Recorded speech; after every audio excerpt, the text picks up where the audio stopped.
চীন সম্প্রতি victory day প্যারেডে তাদের সর্বাধুনিক সামরিক প্রযুক্তি উন্মোচন করে শক্তিমত্তার পরিচয় দিয়েছে।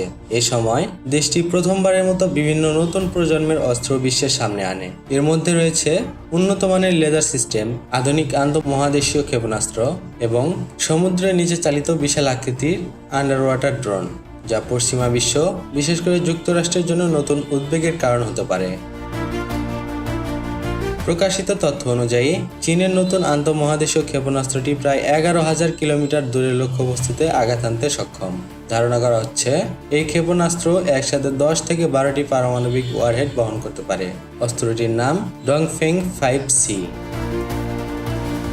অন্যদিকে সাবমেরিন সাদৃশ্য বিশালাকৃতির আন্ডার ওয়াটার ড্রোনটিও বিশেষ মনোযোগ কেড়েছে। প্রায় 60 ফুট লম্বা এই ড্রোন সমুদ্রপৃষ্ঠের প্রায় 18 থেকে 20 মিটার গভীরে নিঃশব্দে চলাচল করতে সক্ষম এবং এটি পারমাণবিক শক্তি বহনে সক্ষম বলে ধারণা করা হচ্ছে। চীন যে নতুন লেজার অস্ত্র প্রদর্শন করেছে সেটির নাম LY-1। সাধারণ চেহারার হলেও এতে রয়েছে উচ্চ ক্ষমতা সম্পন্ন লেজার প্রযুক্তি, যা মুহূর্তের মধ্যেই শত্রুপক্ষের আকাশযান ধ্বংস করতে এবং পাইলটকে অন্ধ করে দেওয়ার মতো সক্ষমতাও রাখে। এছাড়া প্যারেডে ডংফেং 61 ও ডংফেং 31 নামের হাইপারসনিক মিসাইলও দেখানো হয়, যা পারমাণবিক প্রতিরক্ষা ব্যবস্থার অংশ। পাশাপাশি JL-1 এবং JL-3 সিরিজের নতুন আন্তঃমহাদেশীয় ক্ষেপণাস্ত্র প্রদর্শন করেছে বেইজিং, যা আকাশ, স্থল ও সমুদ্র থেকে নিক্ষেপযোগ্য।